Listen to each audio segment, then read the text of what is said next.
Hello, and thanks for attending this webinar. Let's just wait a minute for everyone to join. While we are waiting, can you let me know where are you joining from? So I'm calling in from Zagreb, Croatia, and where are you? Where did you join from? So from which country? Just send me a chat message so that I can see where do all the attendees come from, just out of interest. Okay, while we are waiting for your answers, just a couple of notes. First of all, we are recording this webinar and you'll be able to watch it basically from the same page where you registered for this webinar today. So if you joined through LinkedIn or through YouTube, then basically you can come to the same page back and actually you can then watch the recording.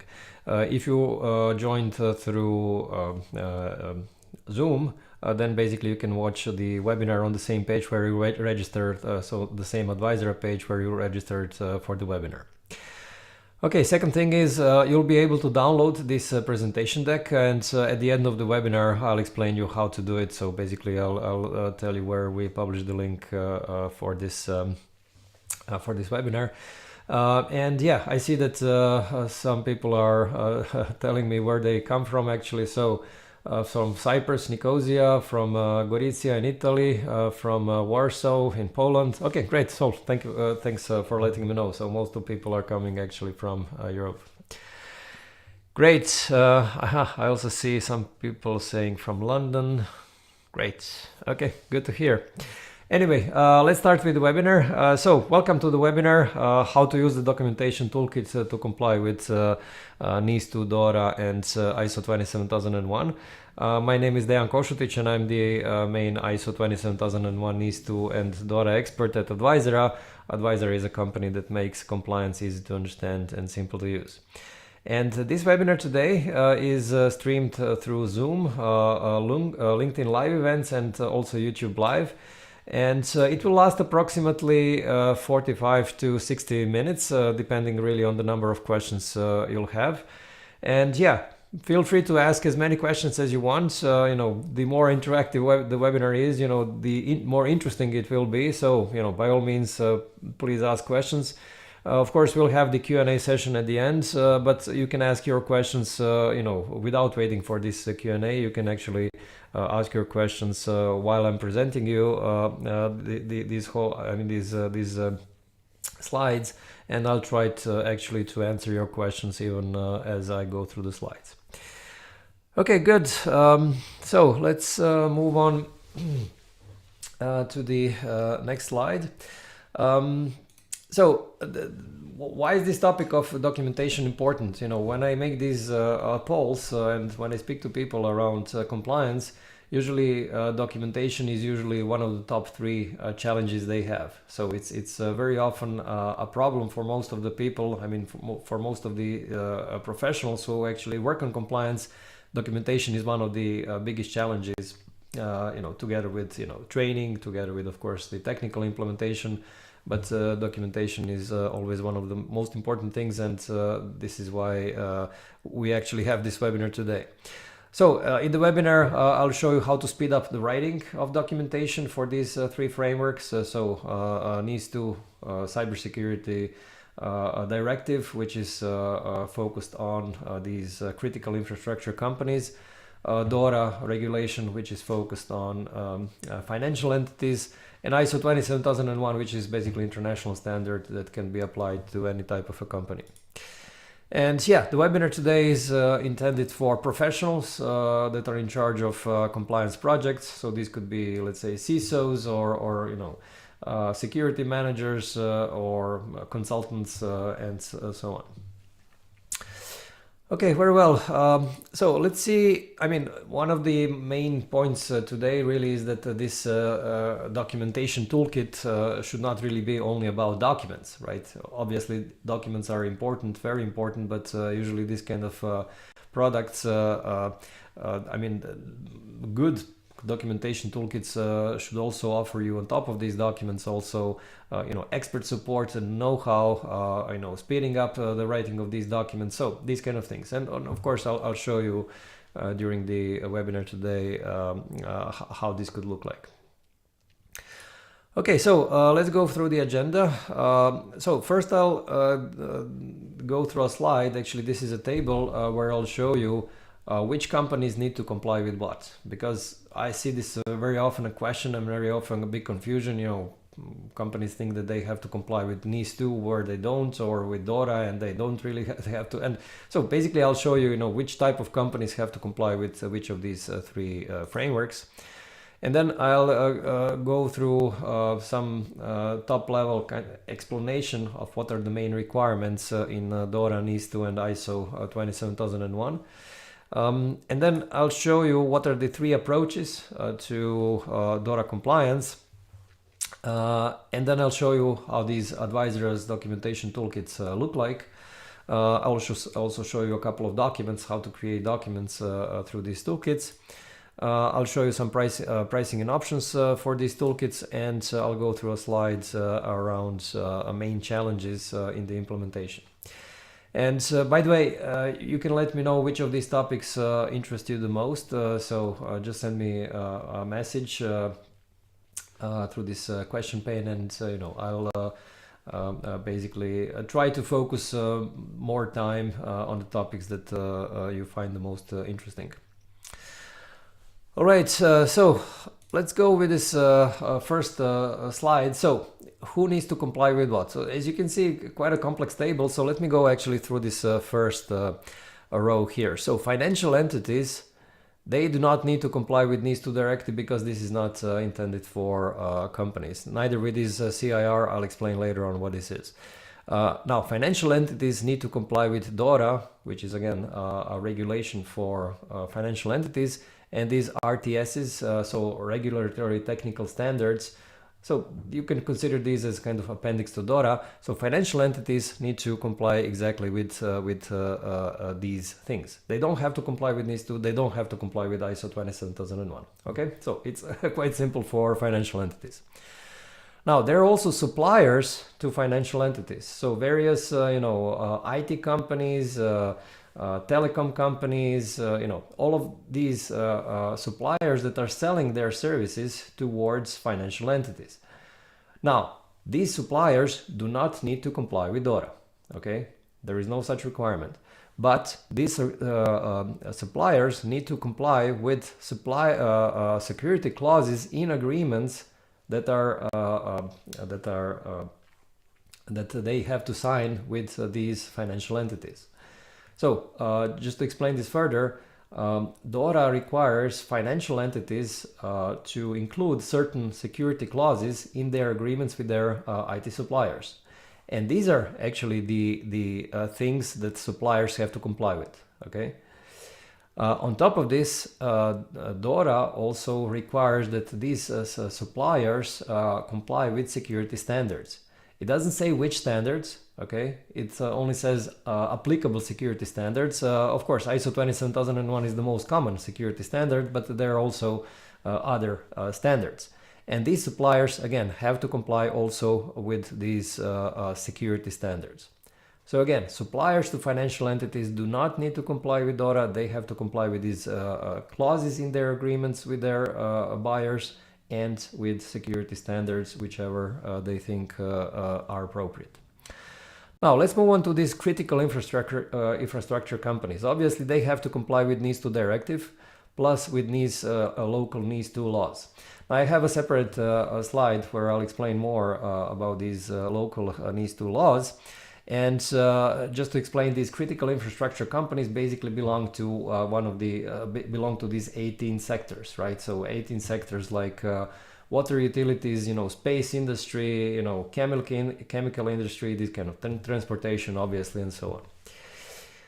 But again, these critical infrastructure companies do not need to comply with DORA. Obviously, DORA is not relevant for them, nor with 27001, not relevant. Now, there is a separate, let's say, treatment of critical digital infrastructure companies. So, by the way, these digital infrastructure companies are part of these 18 sectors. So, they're one of these, actually two of these sectors there. However, these critical digital infrastructure companies, they also have to comply with this CIR 2024-2690. Okay, this CIR is also a kind of an appendix to NIS2, similar to this concept of these regulatory technical standards that are appendix to DORA. So NIS2 has this appendix called 2690, but it's not applicable to all NIS2 companies. It's applicable only to these digital infrastructure companies. And I'll show you in one of the next slides, I'll show you how this looks like. Again, these digital infrastructure companies, they do not need to comply with 27001 nor with DORA. Now, when we come to suppliers to these critical infrastructure companies, again, these suppliers to these companies that are in NIS2 scope, they do not have to comply with NIS2. There is no such requirement. However, again, they have to comply with security clauses in agreements with their buyers, and they have to comply with security standards. The requirement there in NIS2 is very similar to what we have in DORA. So basically it says that these suppliers have to be compliant with some security standards. Again, 27001 is not specified, but is, I would say, a very common, let's say, the most common security standard. And then you have these other companies, which are completely out of, let's say, completely not related to NIS2 or completely not related to DORA. Of course, they also have to comply with security clauses in their agreements, you know, whatever they have. So this might be a company that has buyers in, I don't know, some industry completely unrelated to DORA or to NIS2. And if they have security requirements, of course, they have to comply with it. Now, whether these companies will go for ISO 27001 or any other security standards, this is a matter of a business decision. There is no requirement, you know, for these other companies to comply with any security standard, right? So it's really up to the management of these companies to decide whether this is a good thing or not. Now, we'll share now a couple of links with you just for you to kind of get informed. So one is the article called "Who Must Comply with DORA Regulation?" You'll see it in a couple of seconds in your chat window. And by the way, if you joined through Zoom or through YouTube, then you'll be able just to click this link and it will open in your browser. If you joined through LinkedIn, then because of some limitations in LinkedIn, you will actually not be able to click this link. So what you can do as a workaround, you can copy the URL and then paste it in your browser and the link will open. Okay, the second article is which IT companies need to comply with DORA and how. So it also describes, you know, what exactly these IT companies, how they actually, what is the treatment, so to say, how does DORA treat them and in which way. And the third thing is which companies must comply with, this third article is which companies need to comply with NIS2. So the third article, when you open it, you will see a list of all these 18 sectors and you know, several subsectors of these 18 sectors. So if you're not sure if your company needs to comply with NIS2, you will see this table there. All right, so I hope now it's a little bit more clear on who needs to comply with what and what is mandatory and what is not. Now let's move on to key requirements. So let's start first with DORA. DORA being actually the most precise, the most definite, the most prescriptive, right? So basically you will see that it has these 4 chapters. So chapter 2, 3, 4, and 5. Let me open now the full text of DORA and you'll see how this looks like. So here is this full text of DORA regulation that you can find actually on Advisera website, and we'll also send you now the link so that you can access it if you want. Anyway, you will see that this is the chapter 2, ICT risk management, chapter 3, ICT related incident management, classification reporting, chapter 4, digital operational resilience testing, and then managing ICT third-party risk. So let's, for example, open this chapter 2. And here you will see several articles related to chapter 2, to this ICT risk management. So for example, let's go for this article 12. And here you will see that, it goes in pretty detail on, how these backup policies need to look like, right? It's much more detailed than, NIS2 or ISO 27001. So it gives much more precise requirements. Yeah, so going back to the presentation, there are also these regulatory technical standards. Basically these standards go into even more detail when it comes to certain requirements. So for example, in these there is this regulatory technical standard called 2024-1774, which provides even more details on how the backup needs to be done, right? It's basically mandatory to read them, and we'll actually send you now also a link to an article of this with an overview of these regulatory technical standards. Basically, they are called Commission Delegated Regulations. So you'll see an article now with that explains these things in more detail.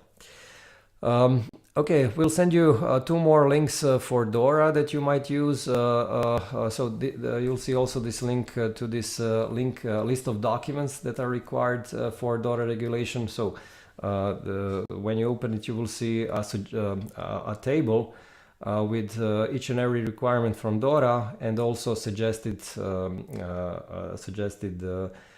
documents that you can actually use for complying with DORA. And finally, we'll also share with you courses. So we launched recently DORA courses. So you can see Foundations course, Lead Auditor course, Lead Implementer course, and these courses are actually free. So you can attend the whole course for free if you want to learn more about DORA. So it will send you now this link to DORA courses. Okay, great. Now let's move on to NIS2. The NIS2 is not so prescriptive, so I'll share now the screen with NIS2. Just give me a second. Again, we'll send you a link through the chat now that you can see how to access this full text of NIS2 directive. Anyway, so basically the requirements that are relevant in NIS2 are Article 20, 21 and 23. So let's scroll down. So 20, governance. And yeah, so this is all about governance. So basically, management bodies are responsible for, risk management measures, training and awareness, these kind of things, but not too detailed. 21, yeah, so basically, okay, this is, for example, this is everything that it says around, business continuity, backup management, disaster recovery. So you see the difference here between this and DORA. Yeah, so it's very generic. This is the point with NIS2. Now, as I mentioned, there is NIS2 is only a directive, so it's only kind of a baseline. And on top of this, there are some other things. And one of the things that I mentioned earlier was this CIR 2024-2690. So basically, this is the technical and methodological requirements of cybersecurity measures and specification for significant incidents for digital infrastructure companies. Okay, so if you are a digital infrastructure company and you have to comply with NIS2, then you will also have to comply with this CIR 2024-2690. You will also see the link in the chat window now for this CIR. Anyway, what is here the most important is this annex, and here in this annex you can actually see much more detailed requirements around the implementation of basically NIS2. So this one is about policy on the top level policy. Anyway, the roles, responsibilities, authorities, risk management. So let me see. Compliance, monitoring, independent, incident handling, and so on and so forth. So as you can see here, you have much more detailed requirements. Let me see what it says around backup. Okay, so here see backup and redundancy management. So this whole text here is focused on backup. So many more requirements here. Now, what is important also to understand is that the biggest actually part of NIS2 implementation will be related to the implementation of local NIS2 laws that each EU country will publish. And unfortunately, there is no, this is, the most important difference between DORA and NIS2. DORA is unique, for all the EU countries. There are no separate laws for DORA in each EU country because DORA is unique, very similar to GDPR. However, NIS2 is, a directive, which means that each EU country publishes their own laws. They take NIS2 as a minimum, so it's a baseline, but they then add their own requirements. So, in other words, each country will have their own cybersecurity rules, and unfortunately, there will be no unique approach to cybersecurity in European countries for NIS2. And for that purpose, you can actually go for this page called NIS2 Where to Start. So it's on our Advisera website. And what we do here, I'll scroll down to this section called Transposition into Local Laws. So basically what we do here, we publish articles for those countries that have transposed these that have transposed NIS2 into local laws, means that they have published their local NIS2 laws and regulations and explain what these are about. So for example, here is an article about Italian NIS2 law, Croatia's cybersecurity regulation, Croatia Cybersecurity Act. So as you can see, Croatia has both the act and the regulation. And by the way, regulation is very detailed. And so on. So you can see also some other countries, and we will be of course adding some other articles here which explain what these particular countries are doing. So the point here is that if you want to comply with NIS2, you will have to watch out for all of these local laws and regulations.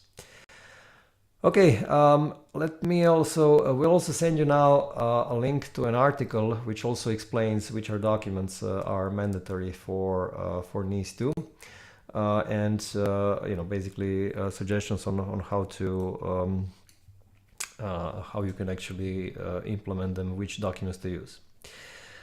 Okay, very well. So let's go now to ISO 27001.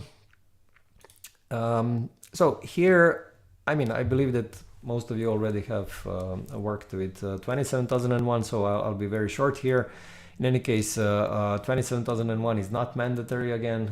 It's basically companies can apply it if they see this as beneficial. And there are these clauses 4 to 10, which are mandatory. And then there are these 93 controls from Annex A, which are basically optional, meaning that companies can choose which of these 93 controls to apply and which ones not to apply. What I'll show you now is on our website, there's this big guide to 27001 clauses. So 27001 as a standard is a licensed material, so we are not, let's say, allowed to deliver it or to distribute it for free. But this is why we created our own interpretation of this standard, and this is what you can see here. Anyway, here you have the explanation of each of these clauses, but what is more interesting is that it explains for each of these clauses you actually have these links, right? So clause 4.3 determining the scope, and you open it. I'll go, let's say, in the new tab, and there you have the explanation. Okay, what are the basics of this clause, the explanation, which kind of documents you could use, how you normally implement this kind of a clause, and finally what kind of audit evidence is will be the auditor be looking for. So the point being here is, you have the most important, let's say, FAQs on each and every clause in this standard. And by the way, when you scroll down here in this further, you see, of course, these clauses 4 to 10, but you also see all the controls, right? So you see, as you scroll down, you will see all the 93 controls. So let's go for this, control ICT readiness for business continuity. When I click it, again, you will see an overview of the basics, what this control is about, and then what kind of documents you can use, how you do normally implement it, and what kind of audit evidence is being required. So, you can use this guide, to get really a very detailed picture on, ISO 27001. Good. Yeah, you have this link now in your chat window. Very well. Now let's. We'll also send you another link, and this is this ISO 27000 implementation guide. So here, you can see all the steps that are typically needed, and we'll also send you now the link to these ISO 27001 courses. As with DORA courses, these courses are free, and we charge only if you go for the certification, and you'll see there the foundations course, internal auditor course, lead auditor, lead implementer course. Okay, great. Now let's move on to the next slide and speak a little bit more about implementation. So how do you comply with all of these requirements? Typically companies go for, let's say, one of these three options. The first option is that they actually do it completely on their own without any external help.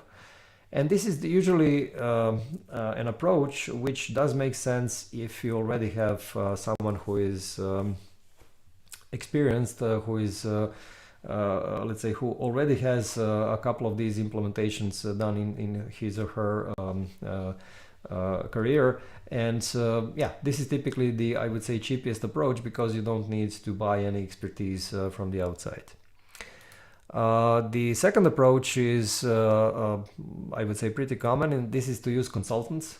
So basically you hire consultants to come into your company and help you actually comply with all of these requirements.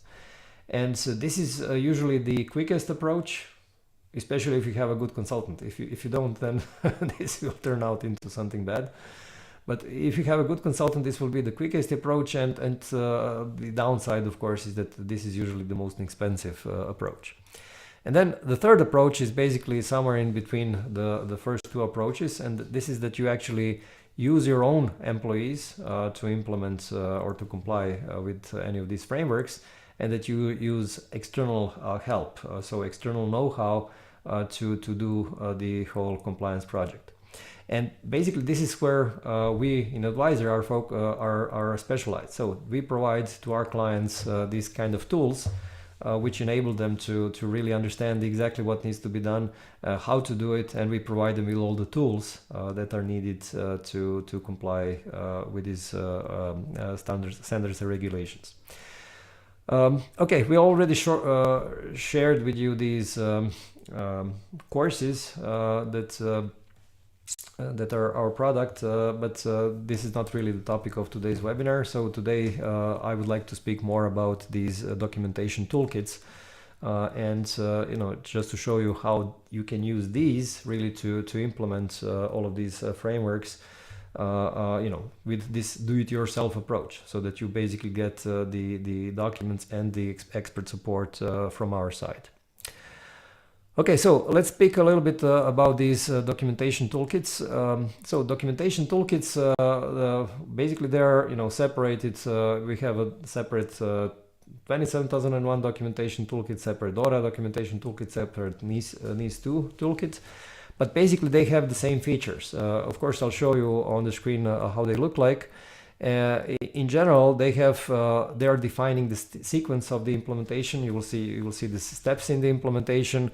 They will actually speed up the writing of the documents using these wizards, and of course you can create the documents themselves. So let me switch the screen and show you how this looks like in practice. Okay, so yeah, so once you log in, this is basically how this toolkit looks like. So it's an application which I'll show you. So again, a couple of things now. So I'm showing you now this ISO 27000 documentation toolkit. I can actually switch later on to some other toolkit. As you can see, there are several of these toolkits in various languages. So let's stick now with ISO 27001 in English. So first of all, you will see these folders, and basically these folders show you the steps in your implementation. So you start with document management, then preparation for the project, identification of requirements, defining the scope, and so on. And as you will see towards the end, you go towards internal audit, management review, corrective actions. Second thing, when you open any of these folders, let's say ISMS scope, you will see, of course, all the documents that are a part of this step. And you will see an indication whether a document is mandatory and also a cross-reference which clause is covered with this particular document. So when we, for example, go for, I don't know, let's say NXA security controls, you will see there are many more documents here, you know, starting from IT security policy, which covers several controls, you know, all the way to, I don't know, you know, confidentiality statement or disaster recovery plan, which covers some other controls here. So in either, the point here being is that this is something that the toolkit covers, you know, all the documents, all the steps. Now, when we open a particular document, then yeah, let's open, let's say, this risk assessment and risk treatment methodology. Then you will see this wizard, which actually helps you speed up the writing of this document. So the wizard basically takes you through a couple of questions. So it asks, you know, what is the name of the person to approve this document? You see here already you have John Smith. What is the confidentiality level of this document? Let's say I want, instead of internal use, I want, I don't know, confidential. And then I move simply further. Next step, who is in charge of coordinating risk assessment and treatment? Let's say risk manager. I go for the next step. And by the way, you see that all of these fields are already pre-populated. And this is because I used this wizard for some other documents, and the system remembered what I filled out, and then it suggests for each and every next document, it suggests the most likely thing that needs to be filled out. So in other words, it actually helps me fill out the document in a much quicker way. Of course, it also suggests you what this might be. You know, you might actually use someone else. Okay, I go next, let's say next, and simply when I come to the end, I download the document. And this document now goes to directly to my local disk. So let me open it. So you can see now that this document is now opened in a Word from my local disk. It automatically inserted this logo because I uploaded the logo previously into this wizard. It uploaded automatically the company name. It also uploaded several items that I entered through this wizard. So for example, approver, if you remember John Smith, confidentiality level, confidential. Also this header here is filled out. And as we go through the document, you see that it entered, you know, again, a company name. And you will see some other things that are also entered. Let me see. Okay, here. So risk assessment is implemented through the risk assessment table. The risk assessment process is coordinated by the risk manager. If you remember, this is also something that I entered through the wizard. Okay, once you're here, you have this as a Word document, so you can, you know, do it in any way you want. So, for example, let's say that you are not using a risk assessment table, that you're using some kind of a risk register. You simply correct it. You also have these comments here, which you know, help you further, you know, change or write something. So, for example, you know, to simplify the process, you can define that the asset owner for each risk is also the risk owner. So you can simply, you know, delete this text here, and then you know, write whatever you think is appropriate. So again, this is a fully editable document. You can do whatever you want with it. So basically, this is you know, how this toolkit works. Now, when I go back to the toolkit. When I go back, you know, I open simply some other document and continue working with it. Now, as I mentioned, of course, depending on which toolkit you purchase, you will see a different toolkit, different language. If I want, I can go for, let's say, this same toolkit in French. Okay, exactly the same thing, only of course the documents are in French. Of course, I can go for NIS2 toolkit in English, right? I see a similar thing. Of course, the steps are not exactly the same. For example, ISO 27001 requires you to have this document record control. NIS2 does not have this requirement, therefore such a step does not exist. But there are some other steps which exist here which are not existent in 27001. Same thing for DORA. DORA Documentation Toolkit, again, you have here the steps that are specific for DORA. As you can see, you have this digital operational resilience strategy, you know, I don't know, digital operational resilience testing, you know, these kind of things. So let me actually show you how this works. So let's fill out the digital operational resilience strategy. Again, most of the things are pre-filled, confidential. If you remember, this is what I entered in the previous document. Let me just you know, skip very quickly through this so that we don't take too much time and download the document.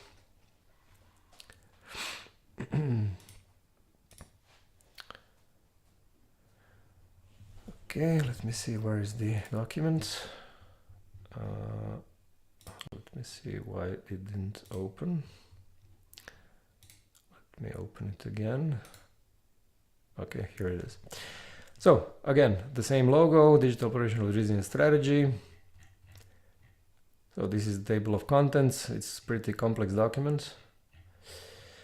And yeah, so references, of course, to DORA, to this CDR, which is relevant for it. And then, you know, all the items here are covered, which are directly required. DORA is pretty specific in its Article 6, you know, on what needs to be contained in this digital operational resilience strategy. So basically, this is, you know, what we covered, of course, in this whole document. And again, you have all of these suggestions here, and you also have links, right? So if you want to find out what exactly is written in this Article 4 of CDR, then you simply click this. Okay, I don't have actually this on the screen, but in any case, whenever you want to see this, you know, it's very easy to find out what is the exact requirement. Okay, now I don't want to go through each and every document here. This would last too long. So if you want me to show some other document, you know, let me know through chat, and then I can show you these exact documents. Now, let me just go back to the toolkit page just to show you this as well. So DORA currently exists only in English. Again, because of DORA, it's, you know, the same in all EU countries, so there is no country specific version, whereas for NIS2 we do have these country specific versions. So for example, you will see this is NIS2 for Croatia, this is NIS2 for Belgium in French, also NIS2 in Belgium in Dutch, and so on and so for example, NIS2 in Italian, right, for Italy. So the point being here is we create NIS2 toolkits for each and every country with specific adaptations for the local NIS2 laws. Okay, good. Let me go back to my presentation. Let me see if there are any other questions. Okay, currently not. Good. Now let's see the pricing. How does this look like from the pricing point of view? 27001 toolkit. So all of these things are one-time payments. So there is no recurring payment here. And yeah, the 27001 toolkit is $900, whereas NIS2 toolkit is €2,000 and DORA toolkit is 2,500. Now, why is this the cheapest one? Why is this more expensive? Well, DORA toolkit has the most of the documents, so it's you know, the toolkit with the most complex documents and the largest number. Of course, with NIS2 toolkit, we include not only the English version but also the local version. So when you pay this the €2,000, you actually get two toolkits, right? You get the English version and you get your local version in your local language. So this is why it's 2000. Again, ISO 27001 toolkit is only in one language of your choice. When I go to this page, you can actually see this landing pages with the detailed information about each toolkit. So we will send you now these links. So first for this ISO 27001 toolkit, so when you open this page, you will see all the details here. And what is good is that you can actually click here and open a free trial. So when you open a free trial, you will be able to access this toolkit application that I was showing you a minute ago, and you will be able to play around with it, and you will be able to download also some of these documents, but they will be in a shortened version. So this will be only the demo version. So you can see the details here. Of course, you can go for any of these documents, and when you actually click on it, you will see a preview. So this is without actually logging into the application. So this is on the page. When you go for the NIS2 documentation toolkit, you will see also an explanation here. Now here, before you make a purchase, you have to select which country you want to go for. So let's say that you want to go for Belgium.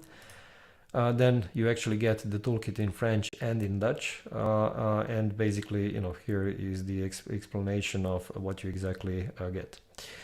When you go for DORA toolkit, there is no selection of the country. Basically, it's a unique price, and you also can see here the preview of each and every document from this toolkit.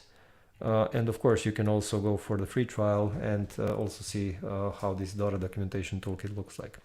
So you have these links in the chat window, so you can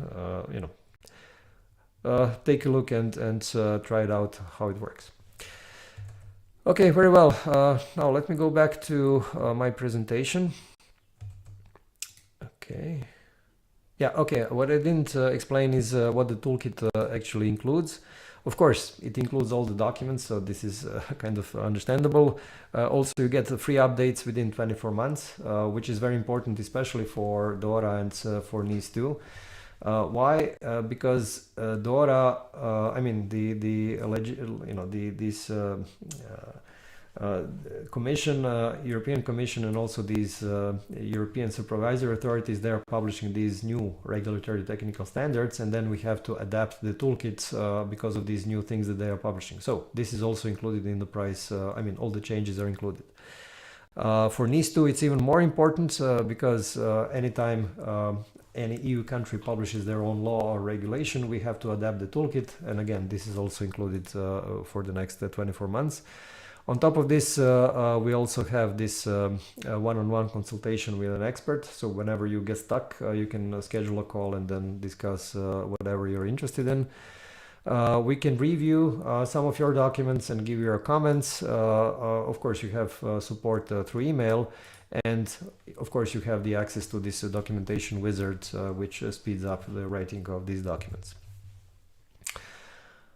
Okay, I see a question from Claudio. Is it possible to fill the documents for more than one company? Well, basically, the license that we are selling is for one company only. We have a different type of a toolkit. It's called Consultant Toolkit, which actually enables you to, so you have to pay something more, but this enables you to use, let's say, the toolkit for 10 clients or so. And then, of course, you get separate access, for each and every client in this software. Because if you use the software, then it puts the same logo on each and every of these documents. So in any case, if you want to have several licenses, then the best is to go for this consultant toolkit, because then you have a better price per license, and you get the separate accounts for each and every client. All right, let me see if there is anything else. Okay, any other questions? No, I don't see any questions now. Good. Let's move on to the next slide. Yeah, what are some biggest challenges with implementation? Yeah, these are the challenges I received through email from you, and thank you for sending all these inputs by email. And yeah, let me give you some, let's say, suggestions on how to address these challenges. So there is this challenge of overlaps in documentation between different frameworks. And I would say like this. First of all, companies do not have to comply with both DORA and NIS2, right? Because they're targeted towards different types of companies. Now, some companies might actually go for both ISO 27001 and, let's say, DORA, or let's say 27001 and NIS2. Even though this is not needed, right? If you want to be compliant fully with, let's say, DORA, you don't actually need ISO 27001. So if you don't have any of these standards, I mean, go right for DORA in this case. Or, if you have to comply with, I don't know, Italy's NIS2 law, you don't need ISO 27001. You can go directly to compliance with the NIS2 law. So I would say that in most cases it's actually better if you go for only one framework rather than trying to comply with too many frameworks. And the question is really, why would you do it? Of course, if you do have to comply with a couple of frameworks, then you can always use, if I remember, I've shown you in the Documentation Toolkit, you actually have references to several standards. So you have a reference to, let's say, DORA, but at the same time for ISO 27001, so you have this kind of a mapping for certain documents. Okay, a challenge is unclear legislation. NIS2 is transposed in national legislation. Sometimes these are not complete. So you're right. There are what, 27 countries in Europe, European Union, and out of them only 7 or maybe 8 actually transposed, meaning they publish their own local laws. So it's true. It's you know, the legislation is definitely unclear for most of the countries. And by the way, most of the bigger countries like Germany, you know, France, Spain, Poland, they still did not publish their local laws. So I would say that only smaller and mid-sized countries in Europe are publishing these NIS2 laws. We're still waiting for these big countries to publish something. Yeah, so what can you do? I mean, the first thing is simply to wait out to see what they publish. If not, you can actually start implementing this. For example, if the companies that already purchased our NIS2 toolkit can already, you know, implement all of these documents, because it's likely that any of these additional requirements will not go too far above what we already have in toolkit. For example, when any new country publishes their own laws or regulations, of course we have to adapt the toolkits for these additional requirements. But the thing is, you know, these differences are, you know, usually rather small.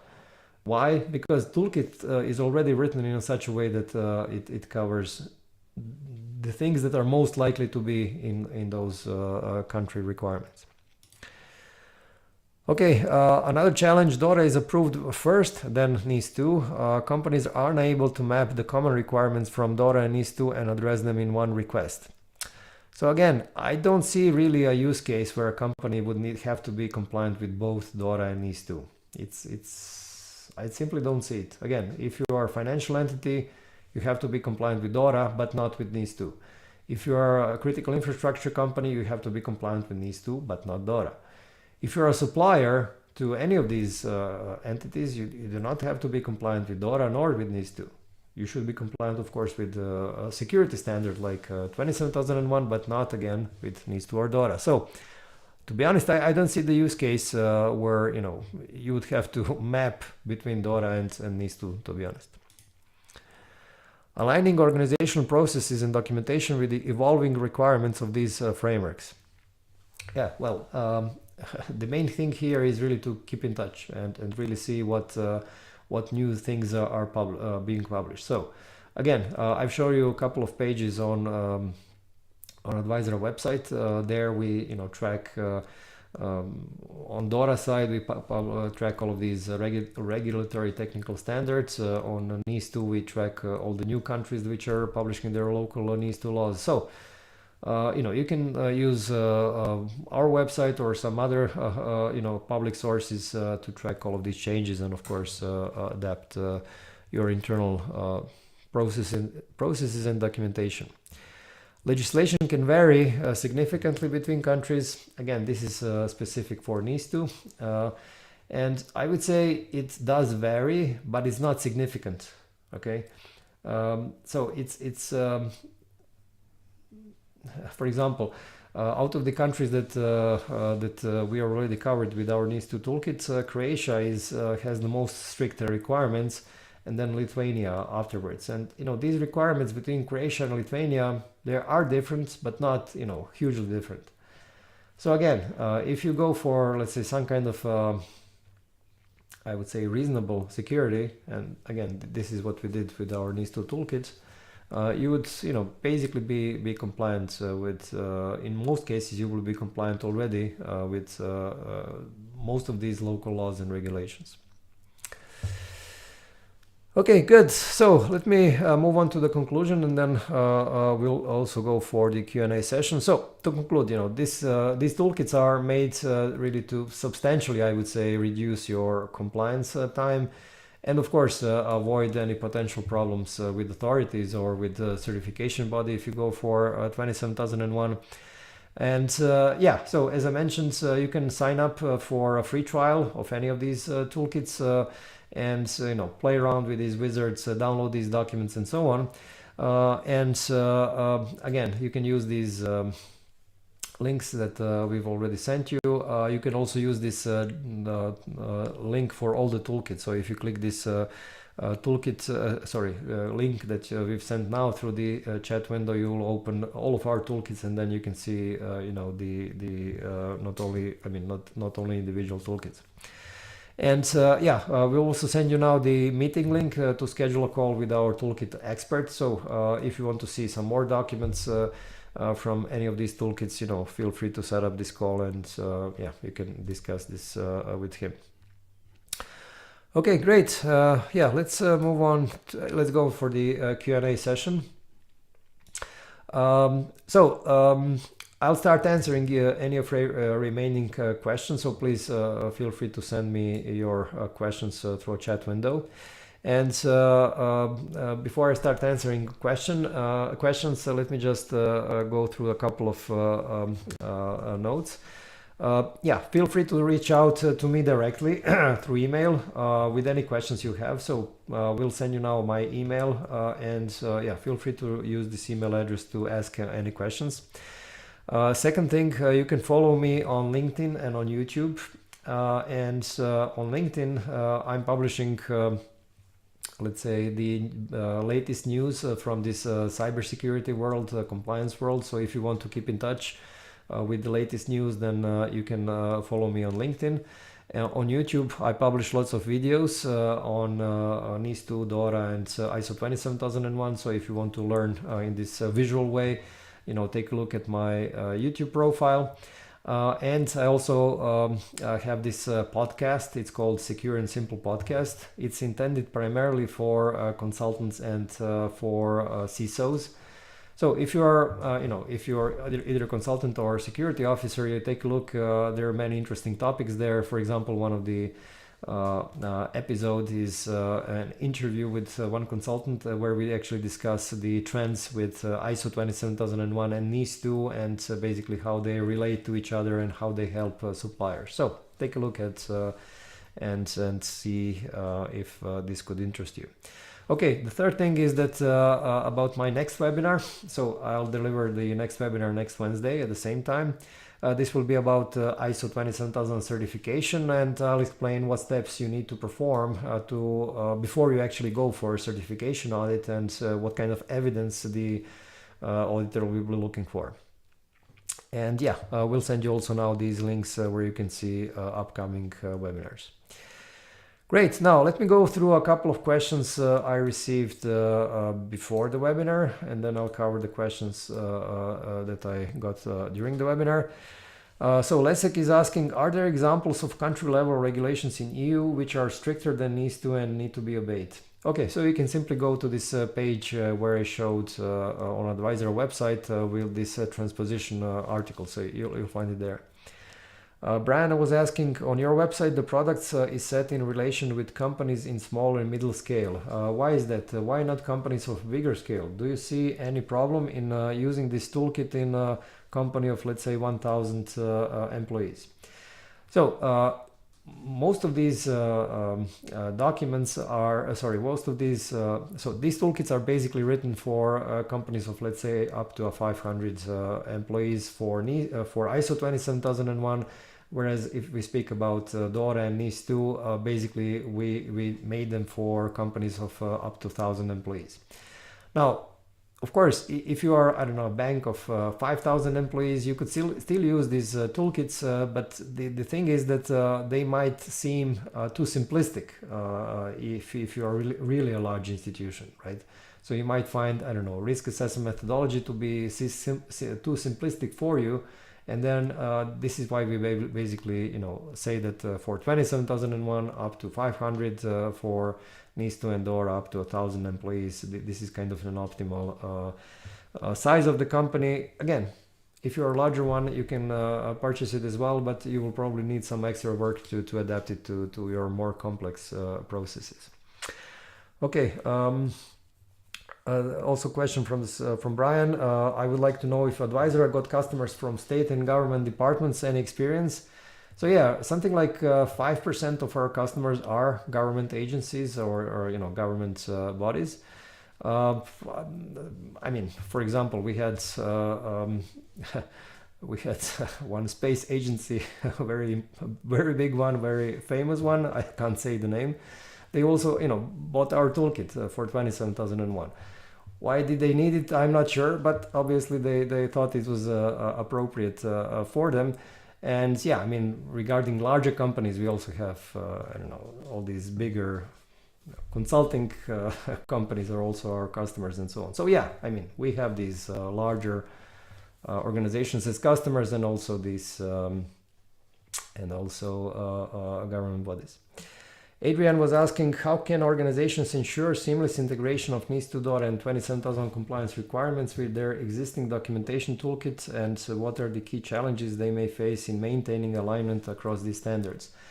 So again, I'm not recommending that you go for all of these three. Again, I don't see a use case where you would need both NIS2 and DORA. With the dilemma whether you, let's say, if you are in a NIS2 scope, whether you should go for both 27001 and NIS2, I don't think this is a good idea. It's better to go only for NIS2, of course, for your local NIS2 law, because 27001 does have some requirements which are not required for NIS2. So, for example, I don't know, statement of applicability, or I don't know, document control. So if you don't really have to write these things, I think it's better that you focus only on NIS2 law. Andre is asking, crypto exchange business, do we need to implement all of the documents from the list? So if you're a crypto exchange, then you have to comply with NIS2, sorry, not in NIS2, with DORA. Yeah, if you need to comply with DORA, then you actually have to basically cover with the documentation all the requirements from DORA and from these regulatory technical standards. So I've already sent this link to this article, which lists all these requirements. So you don't have to write exactly these documents that are suggested in this article, but you do need to cover with documents all the articles, all the requirements from DORA and RTSs. Okay, a couple of questions that came in the last couple of minutes. Ilya is asking about the asset management for different entities. How is this can be done for the documentation? Can you show an example? Have finished the DORA lead auditor course and it was amazing. Okay, thanks for being quick with DORA lead implementer course. We actually published this like a week ago, so you were really quick. Okay, in any case, so basically for asset management, I don't have time because the webinar is now should be over in a minute. But basically we have a procedure which specify how this needs to be done, and we also have this register of all the assets which you can use for filling out the assets. And yeah, if you schedule a call with our toolkit expert, he can actually show you how this works in more detail. So I would say this is not as difficult as it might seem. So usually this listing of assets is I would say rather simple. Okay, in case of DORA, there is an additional complication because you have to map it with your processes and then determine which are supporting these critical processes. But again, if you have a good methodology, like in this procedure, then it's something that can be done. Adrian is asking, is NIS2 also available in Romanian? Is it aligned with Romanian legislation?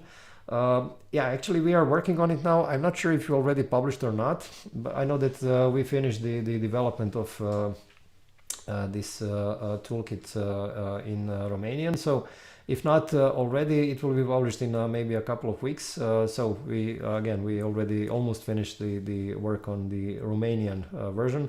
And by the way, Romania published their NIS2 law on actually 31st of December 2024, so it was last day of the last year.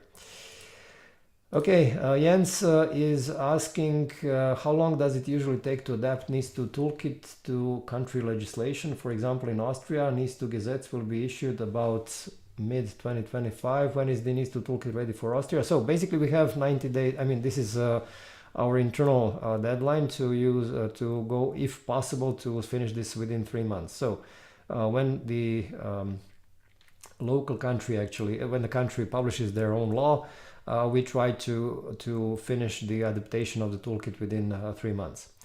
So how does this work? So for example, we have lots of clients also from Austria which already purchased our NIS2 toolkits. They got already the documents in English. Of course, they're using them already for compliance. And then once a particular country like Austria publishes their own law, we then adapt the documents for this country. We translate it into local language, in this case German, and then we send also this additional local version of the toolkit. So if you already, so for these countries that companies that already purchased this NIS2 toolkit, they will get this English version right away, and the local German version once we have the local law. Good. I don't see any other questions, so let me wrap up the webinar. So just a few words before we finish. So as I mentioned, this 1 hour webinar was too short to, show you, unfortunately, all the documents. So there wasn't time for this. But again, for that purpose, please do schedule a call with our toolkit expert. Of course, you can also sign up for a free trial and see how this looks like. In about 10 minutes, we will publish this PDF presentation deck, and it will be published, the link for this presentation deck will be published on the same page where you are watching the webinar now. So if you join through LinkedIn or through YouTube, just stay on the same page once the webinar ends, and then go for the comment section in maybe 10 minutes or so, and then you will see the link to download this presentation deck. If you joined through Zoom, then we will send you the link to download the presentation deck through email, and you will receive this link latest by tomorrow morning. Okay, basically this is it. You'll also see a short survey, and it's really short. It's only 3 questions, so it will be like 30 seconds for you to answer. So if you have time, please do fill this out, just for me to get a better feeling on how I did and what I need to improve in the webinar. So again, thanks a lot for your participation, and I hope you have enjoyed this webinar. Have a nice day.